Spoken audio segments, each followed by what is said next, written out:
Good morning to all of you. Welcome in Lakshya online video classes.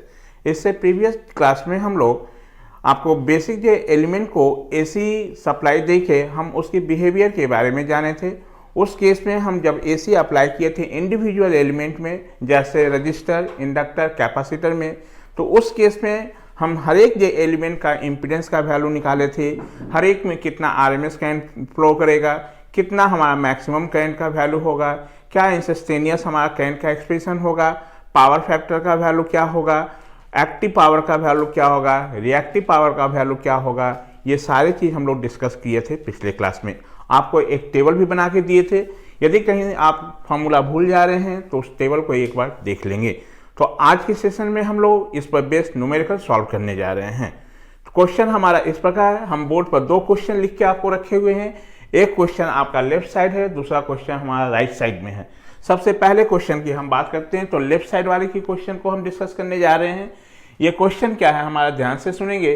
N AC circuit consist of a pure resistance of 10 ओम। हमारा यहाँ पर जो circuit में जो element है वो कैसा है, प्योर रेजिस्टेंस है, जिसका वैल्यू कितना है 10 ohm, and is connected across AC supply of 230 volt 50 hertz. और ये जो कनेक्टेड है हमारा कितना वोल्ट से, 230 वोल्ट 50 हर्ज। जब भी समझेंगे कोई न्यूमरल जो वैल्यू की टर्म में वोल्टेज हो या करंट हो तो हमेशा आप रिमेंबर रखेंगे कि वो जो वोल्टेज और जो करंट होगा वो आरएमएस करंट होगा। वो क्या होगा, हमारा आरएमएस करंट होगा। उसके बाद क्या है, कैलकुलेट। नंबर 1 में आपको करंट निकालना है हमारा। उसके बाद क्या निकालना है, पावर कंज्यूम निकालना है, फिर पावर फैक्टर निकालना है। Right down the expression for voltage and current, VT and IT। ये नहीं लिखा हुआ रह सकता है, आपका ऐसा भी लग सकता है, right down the expression for voltage and current. जब भी एक्सप्रेशन वोल्टेज और करंट का मांगेगा, इसका मतलब we have to calculate the value of instantaneous voltage and instantaneous current. ठीक है, चले अब सबसे पहले इस प्रॉब्लम को सॉल्व करने के पहले हम एक इसका इक्विवेलेंट सर्किट इधर बना लेते हैं। ये हमारा क्या है, एक प्योर हमारा रेजिस्टर है जिसका रेजिस्टेंस का वैल्यू R का वैल्यू क्वेश्चन में कितना है, 10 ओम है। इसमें वोल्टेज हमारा जो अप्लाई किया गया है वो भी वोल्टेज जो आरएमएस वोल्टेज है उसका वैल्यू दिया हुआ 230 वोल्ट। 230 वोल्ट हमारा है। सप्लाई फ्रीक्वेंसी का वैल्यू 50 हर्ट्ज दिया हुआ है। तो आपसे पूछ रहा है कि करंट का वैल्यू क्या होगा, तो ऑब्वियस है हमको सबसे पहले क्या निकालना है, आरएमएस करंट। तो इस केस में हम लोग गिवन दैट जो वैल्यू दिया हुआ है वो हम कलेक्ट कर लें। गिवन दैट V का वैल्यू कितना, 230 वोल्ट, फ्रीक्वेंसी का वैल्यू कितना, 50 हर्ट्ज, रेजिस्टेंस का वैल्यू कितना, 10 ओम। ठीक है, in case of pure resistance, यदि हम इसका इम्पीडेंस का वैल्यू निकालें तो Z का वैल्यू R के बराबर होगा, जिसका वैल्यू कितना हमारा होगा, 10 ओम। यदि पूछता है कि आपका इसका इम्पीडेंस का वैल्यू निकालो तो इम्पीडेंस का वैल्यू कितने के बराबर हो जाता है, आपका रेजिस्टेंस के बराबर, ये हमारा। ठीक है, ये आपसे नहीं मांगा है, हम आपको निकाल के बता दिए। इसके बाद आपसे पूछ रहा है करेंट, तो कौन सा करेंट है यहाँ पर, RMS current. That means RMS current का वैल्यू I। आप करंट का वैल्यू निकालने के लिए जनरल फॉर्मूला यूज कर लें, तो RMS current equal to RMS voltage by impedance. जब भी एसी में होगा तो हम क्या होगा बताए थे, the resistance which is offered due to flow of current in AC circuit is known as impedance. ठीक है, जब आपका डीसी में होता है तो इसको हम I इक्वल टू V/R लिख देते हैं। लेकिन एसी के केस में कोई भी एलिमेंट हो, आइदर रेजिस्टेंस हो, चाहे इंडक्टेंस हो, चाहे कैपेसिटेंस हो, या सीरीज कॉम्बिनेशन ऑफ RL है, या सीरीज कॉम्बिनेशन ऑफ RC हो, या सीरीज कॉम्बिनेशन ऑफ RLC हो, या पैरेलल कॉम्बिनेशन ऑफ RL हो, या पैरेलल कॉम्बिनेशन ऑफ RC हो हमारा, या पैरेलल कॉम्बिनेशन ऑफ RLC, उस केस में हमेशा हम RMS करंट की वैल्यू निकालने के लिए I इक्वल टू V/Z ये फॉर्मूला यूज करेंगे। ठीक है, अब इस केस में थोड़ा देखो, आप लिख सकते हो V बाई कितना R, क्योंकि प्योर रेजिस्टेंस के केस में Z जो होता है वो R के बराबर होता है हमारा। अब यहाँ पर बाबू देखिए कितना है, V का वैल्यू कितना 230 वोल्ट और R का वैल्यू कितना 10, यानी हमारा ये कैंसिल, कितना हो गया 23 एम्पियर। ये आंसर हो गया आपका। फर्स्ट आपसे पूछा था। सेकंड में कह रहा पावर कंज्यूम, तो हमेशा रिमेंबर रखेंगे पावर कंज्यूम, पावर जो कंज्यूम होगा वो कौन सा हमारा एक्टिव पावर। तो इसकी वैल्यू आप एलिमेंट के टर्म में I² या नहीं तो VI cos phi भी यूज कर सकते हैं, हम दोनों से बताएंगे आपको। देखिएगा किसी से भी कैलकुलेट कर लो, आपका वैल्यू में कोई चेंजिंग नहीं होगा। I² हमारा, तो I का वैल्यू कितना है हमारा, यहाँ हम लोग कैलकुलेट किए थे 23 का स्क्वायर इंटू R का वैल्यू कितना 10, 23 का स्क्वायर कर लेंगे हम लोग तो इसका वैल्यू कितना आ जाएगा आपको 5290 वाट। ठीक है, ये इसके बाद आपसे क्या पूछा है, पावर कंज्यूम हो गया, power factor, power factor PF that is cos phi। और in case of pure resistance the voltage between the current end voltage वो कितना हमारा 0 डिग्री होता है, मतलब cos कितना 0। इन केस ऑफ प्योर रेजिस्टेंस हमारा क्या होता है, phi का वैल्यू 0, तो ये कितना 1 हमारा पावर कंज्यूम। आपका क्या पावर फैक्टर भी निकल गया, एक आंसर ये हो गया, ये सेकेंड आंसर, ये थर्ड आंसर। इसके बाद आपसे क्या पूछा, पावर फैक्टर हो गया हमारा। इसके बाद write down the expression for voltage and current, यही है ना। तो वोल्टेज एंड करेंट का एक्सप्रेशन, तो VT instantaneous voltage equal to कितना Vm sine omega t. Vm हमारा क्या है, मैक्सिमम वोल्टेज है, कहीं क्वेश्चन में मैक्सिमम वोल्टेज नहीं दिया हुआ है, तो सबसे पहले मैक्सिमम वोल्टेज निकालना पड़ेगा।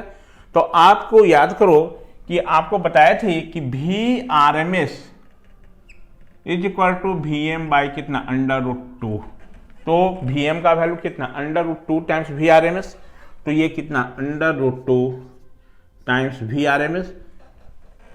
RMS वोल्टेज को हमेशा कैपिटल से डिनोट करते हैं, इनटू साइन ओमेगा को आप लिख सकते हो 2πf इंटू कितना ठीक हमारा।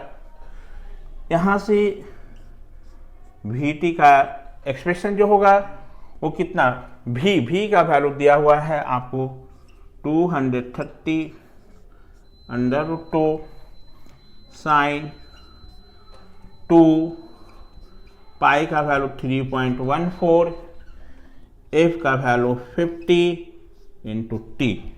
जब भी इंस्टेंटेनियस वोल्टेज या इंस्टेंटेनियस करंट होगा तो हमेशा टाइम के टर्म में आंसर देना है। आप इसको इतना भी लिख सकते हो, VT इक्वल टू आप 230 को √2 से मल्टीप्लाई कर लो, और नहीं तो इसी फॉर्म में रखना है तो इसी फॉर्म में रहने देना।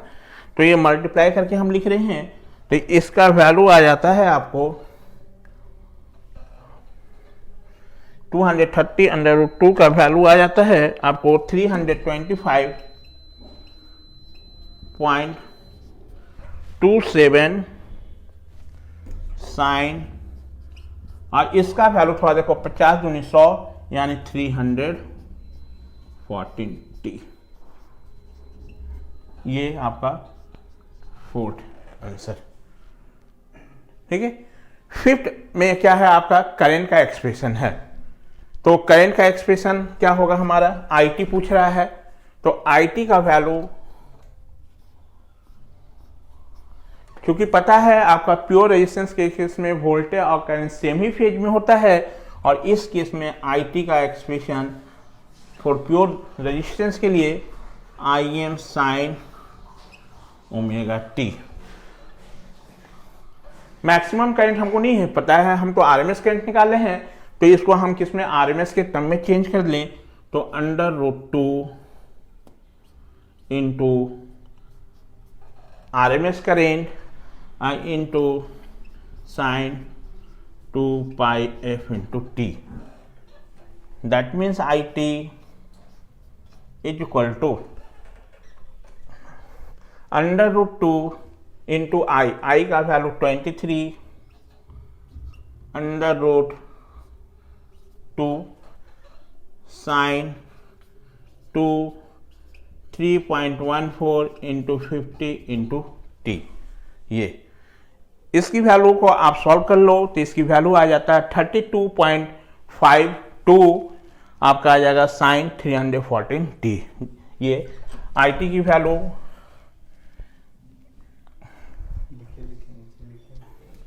IT is equal to 32.52 sine 314 t. इतना एम्पियर यूनिट भी दे देना, और इसमें क्या हो जाएगा, ये वोल्ट हो जाएगा हमारा, इतना वोल्ट।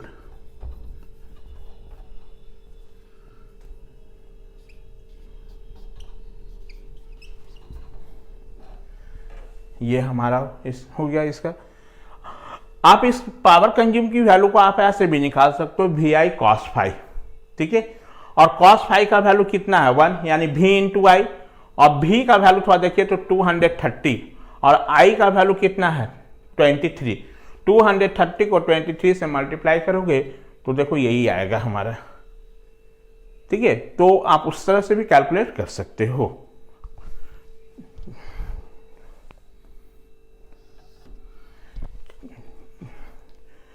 चले अब दूसरे क्वेश्चन का सॉल्यूशन देखते हैं हम लोग। सॉल्यूशन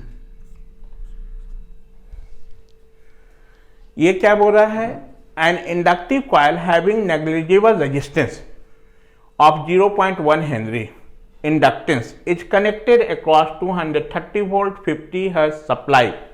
तो यहां पर आपको क्या है दिया हुआ, गिवन दैट रेजिस्टेंस इसमें जो है वो क्या है हमारा नेग्लिजिबल है, नहीं है, यानी प्योर आपका क्या है हमारा प्योर इंडक्टिव कॉइल है, यानी प्योर इंडक्टर का केस है हमारा। तो इस केस में आपका दिया हुआ है L का वैल्यू कितना 0.1 हेनरी। ये तो देखो वोल्टेज कौन सा है, RMS वोल्टेज। फ्रीक्वेंसी का वैल्यू कितना 50 हर्ट्ज हमारा, यही है। तो पहले आपसे क्या पूछा है, इंडक्टिव रिएक्टेंस का value. That means inductive reactance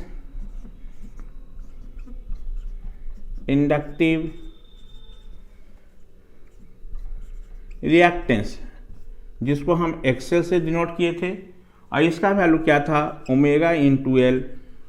यदि ओमेगा दिया हुआ रहता तो ओमेगा हमेशा दिया रहेगा, तो हमेशा याद रखना वो एंगुलर फ्रीक्वेंसी रेडियन पर सेकेंड में होगा, लेकिन हमको ओमेगा का वैल्यू नहीं दिया, हमको सप्लाई फ्रीक्वेंसी का वैल्यू दिया है, तो इसको सप्लाई फ्रीक्वेंसी के टर्म में चेंज करेंगे। तो इसको 2 पाई f इंटू कितना L हमारा, यानी यहां से XL का वैल्यू कितना आ जाएगा 2, पाई का वैल्यू 3.14, फ्रीक्वेंसी का वैल्यू 50 और L का वैल्यू 0.1। थोड़ा इसका वैल्यू देखो कैलकुलेट करके, तो क्या ये 31.4 आएगा हमारा, ये वैल्यू कितना 31.4 ओम हमारा, यानी XL का value 31.4 Om.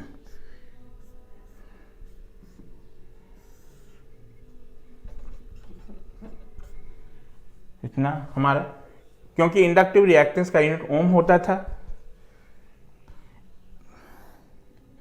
In that case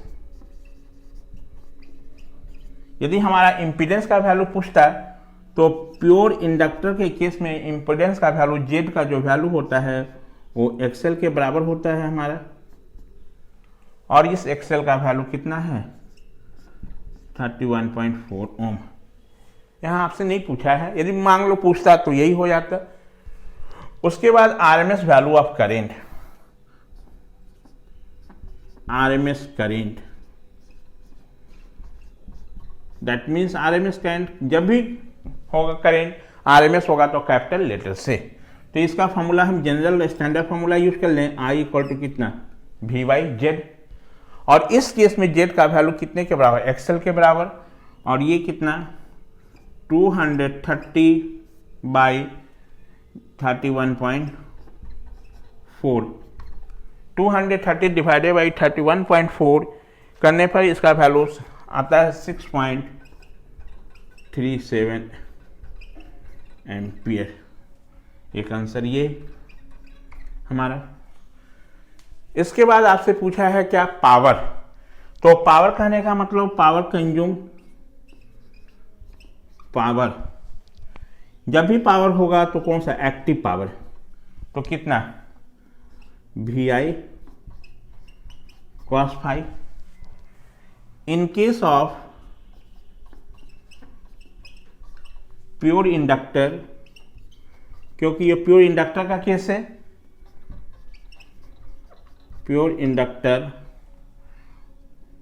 five equal to कितना 90 डिग्री हमारा, देयरफॉर P का वैल्यू जो होगा वो कितना हो जाएगा 0। P का वैल्यू कितना 0। एक आंसर ये हो गया हमारा। हमेशा पावर जब भी होगा तो एक्टिव पावर। इसके बाद क्या है पावर फैक्टर, तो पावर फैक्टर मीन्स क्या cos फाइव, यानी कितना cos, अब फाइव का वैल्यू क्या है हमारा 90 degree, in case of pure आपका ये, तो cos 90 मतलब कितना 0। ये हमारा पावर फैक्टर का वैल्यू क्या है 0। अब ऐसे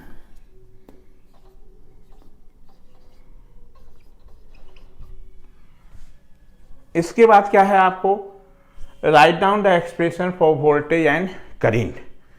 तो रिमेंबर करो कि इन केस ऑफ प्योर इंडक्टर हमारा करेंट जो था वो वोल्टेज से क्या था हमारा लैगिंग नेचर का था हमारा, यानी वोल्टेज का expression V T equal to कितना V M sine omega T.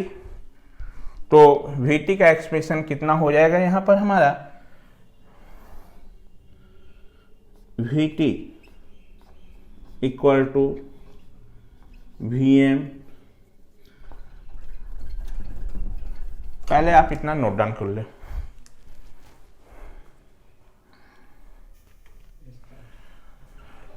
Now V T voltage का expression, V T equal to कितना V M sine omega T हमारा, ठीक है। इन केस ऑफ प्योर हमारा रजिस्टर चाहे प्योर इंडक्टर या pure capacitor के केस में हम जो भी करंट है with respect to voltage measure किए थे, तो इसलिए हम वोल्टेज को क्या रेफरेंस रखे हुए हैं। तो वी टी का जनरल एक्सप्रेशन कितना V M sine omega t, और इस वी एम हमारा क्वेश्चन में नहीं है तो हम इसको लिख सकते हैं √2 टाइम्स कितना वी आर एम एस हमारा इतना इंटू कितना साइन, ओमेगा को हम लिख दिए 2 पाई एफ इंटू टी।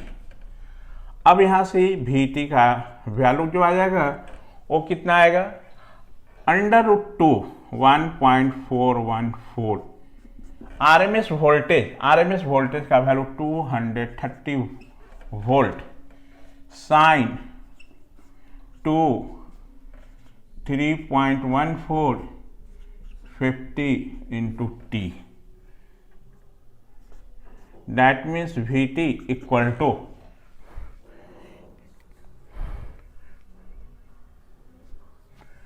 ये मल्टीप्लाई कर दो तो 282.8 साइन 314T, इतना हमारा क्या हो जाएगा वोल्ट, ये आंसर। इसके बाद इधर कंटिन्यू है हमारा। अब क्या IT, तो IT का वैल्यू क्या होगा, करंट हमारा वोल्टेज से क्या होगा 90 डिग्री से लैग करेगा क्योंकि प्योर इंडक्टर का केस है। तो IT equal to Im sine omega T minus π/2 हमारा। इस Im को हम लिख दें RMS के टर्म में, क्योंकि हमको RMS करंट पता है, √2 इंटू कितना I साइन ओमेगा को हम लिख दिए 2πf इंटू टी, अब माइनस कितना π/2 90 degree. IT equal to 1.414, RMS current का वैल्यू 6.37, साइन 2, पाई का वैल्यू 3.14, फ्रीक्वेंसी का वैल्यू 50 इंटू टी, अब माइनस कितना π/2। Therefore IT equal to 9। यदि 8 पॉइंट आपका ऐसे 8, 9 आ रहा होगा तो उसी को पूरे को राउंड फिगर में कर लेना। ये 9 साइन 314T माइनस π/2, इतना एम्पियर। ये इसका आंसर हो गया हमारा। तो इसी टाइप का क्वेश्चन आपको एग्जाम में पूछा जाता है। तो इसमें कुछ है नहीं, यदि आपको रिमेंबर है फॉर्मूला तो आप इजी वे में कैलकुलेट कर सकते हैं। तो अभी एक एग्जांपल हम रजिस्टर का बताएं, एक इंडक्टर का बताएं, नेक्स्ट क्वेश्चन हम लोग कैपेसिटर बेस्ड सॉल्व करेंगे, आप नोट डाउन कर लें। चलिए नेक्स्ट क्वेश्चन हमारा इस प्रकार है, एक कैपेसिटर है जो capacitance of 30 microfarad which is connected across 230 volt 50 hertz supply. ठीक है, यानी आपका ये कौन है, एक प्योर कैपेसिटर का केस है जिसका कैपेसिटेंस का वैल्यू कितना दिया और 30 माइक्रोफैराड है। ठीक है, और वो कितना वोल्टेज से कनेक्टेड 230 वोल्ट 50 हर्ट्ज सप्लाई, यानी ये जो वोल्टेज दिया हुआ कौन सा हमारा आरएमएस वोल्टेज है। इस केस में आपको क्या निकालना है, कैपेसिटिव रिएक्टेंस का वैल्यू निकालना है, आरएमएस करंट का वैल्यू निकालना है। आपको कोई जो नहीं कि आरएमएस करंट दे, हो सकता है करंट पूछ दे, तो करंट जब भी होगा तो आरएमएस, उसके बाद इंपीडेंस, उसके बाद पूछ रहा power, equation for voltage and current, यानी इक्वेशन जब भी मांगे तो इंस्टेंटेनियस वोल्टेज और इंस्टेंटेनियस करंट का हमको एक्सप्रेशन लिखना है। तो यहां पर गिवन दैट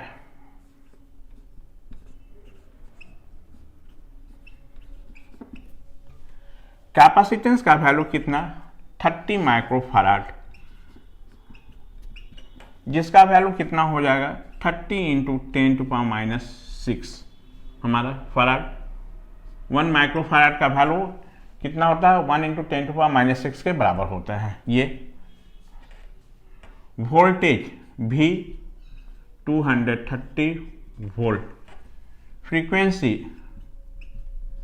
50 हर्ट्ज। तो capacitive reactance, capacitive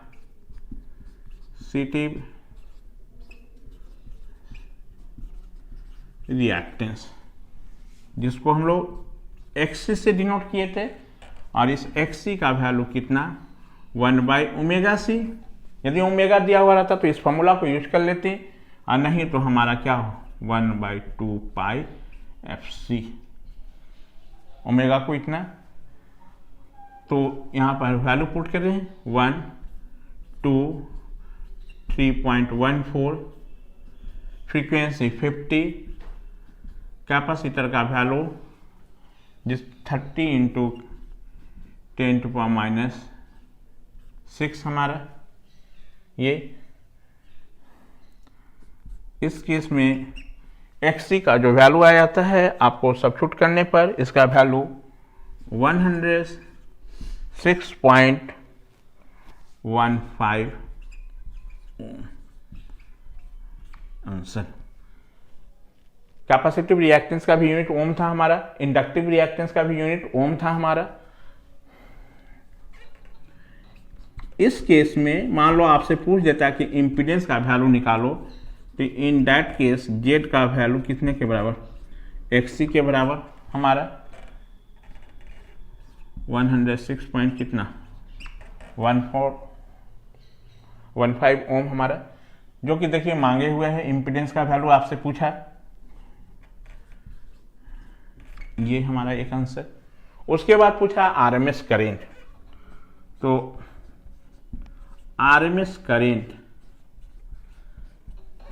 that means I equal to कितना आरएमएस वोल्टेज बाई इम्पीडेंस हमारा। और in case of pure capacitor इस इम्पीडेंस का वैल्यू जो होगा XC के बराबर, और V का वैल्यू कितना 230 बाई जेड का वैल्यू 106.15, 230 डिवाइडेड बाई 106.15 ये आ जाता है 2.17 एम्पियर। चलो आरएमएस करंट भी निकल गया। पावर, ठीक है, पावर कौन सा एक्टिव पावर, तो in case of pure capacitor phi equal to कितना 90 डिग्री हमारा, इसलिए power factor cos 90 that means कितना cos 90 0।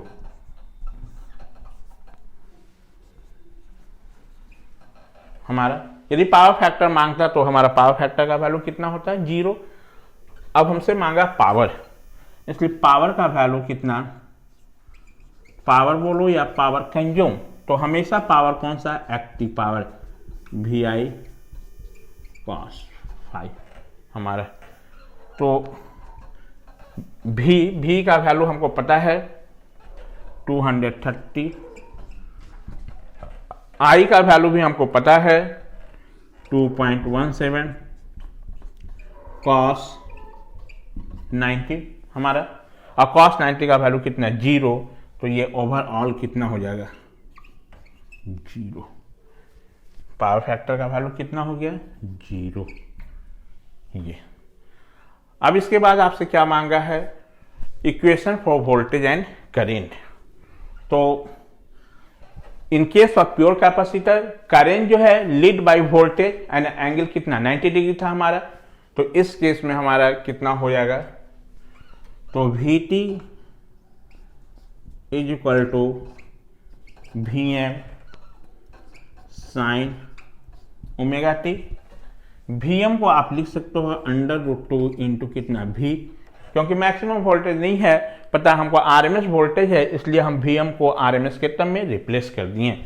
इतना साइन ओमेगा को हम 2πf इंटू टी, ये। अब यहां से VT का वैल्यू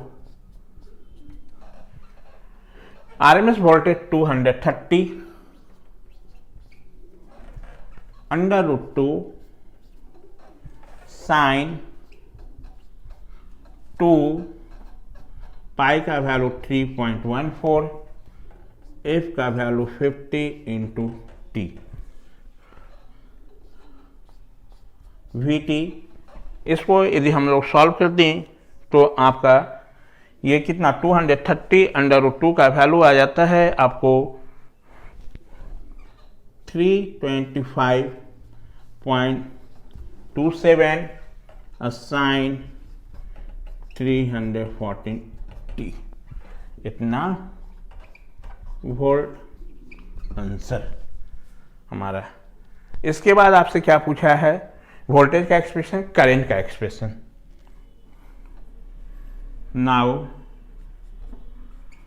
IT का एक्सप्रेशन क्या हो जाएगा, IM sine omega t plus π/2 हमारा, क्योंकि इन केस ऑफ प्योर हमारा capacitor current leads by voltage and angle कितना 90 डिग्री प्योर कैपेसिटर के केस में। अब आई टी इक्वल टू, इसको हम √2 इंटू IRMS लिख सकते हैं, IM को, साइन ओमेगा को 2πf इंटू टी प्लस कितना π/2। Therefore I t equal to हमारा इक्वल टू कितना, √2 का वैल्यू 1.414, RMS करंट का value 2.17, sine 2 into 3.14 into 50 into t plus π/2 हमारा।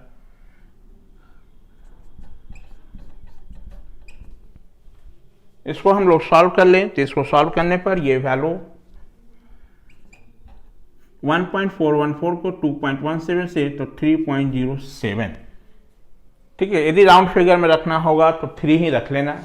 चलो हम जो आया वैल्यू वो सारा साइन ये 314 टी प्लस क्या π/2 इतना एम्पियर, ये इसका आंसर हो गया हमारा। ये आपका इसका कंप्लीट सॉल्यूशन हो गया। इसी टाइप का क्वेश्चन आपको एग्जाम में पूछा जाता है, ठीक है। अब नेक्स्ट डे क्लास में हम लोग जो डिस्कस करेंगे वो इंडिविजुअल का देख चुके हैं, अब हम लोग कॉम्बिनेशन का बनाएंगे। तो पहले सीरीज आरएल नेटवर्क का हम लोग एनालिसिस करेंगे, फिर सीरीज आरसी का एनालिसिस करेंगे और फिर सीरीज आरएलसी नेटवर्क का एनालिसिस करेंगे और इस पर बेस्ड हम लोग न्यूमेरिकल बनाएंगे। बहुत सारा क्वेश्चन आपको variety of number of variation of question can be just solve, हम सॉल्व करेंगे। तो हम लोग नेक्स्ट क्लास में डील करेंगे आपको analysis of series RL network, या आप कहो कि आरएलजे नेटवर्क को जब हम एसी सप्लाई देंगे तो उस केस में हम लोग वोल्टेज का वैल्यू क्या होगा, करेंट का वैल्यू क्या होगा, पावर फैक्टर का वैल्यू क्या होगा, इम्पीडेंस का वैल्यू क्या होगा, एक्टिव पावर क्या होगा, रिएक्टिव पावर क्या होगा, फिर बोलेंगे वहां पर एपरेंट पावर क्या होगा। ये सारा चीज कैलकुलेट करके आपको बताएंगे। वोल्टेज ट्रायंगल क्या होता है, डायग्राम क्या होता है, इम्पीडेंस ट्रायंगल डायग्राम क्या होता है, पावर ट्रायंगल डायग्राम क्या होता है, जो कि हम लोग डिस्कस करेंगे analysis of series RL network में। Thank you.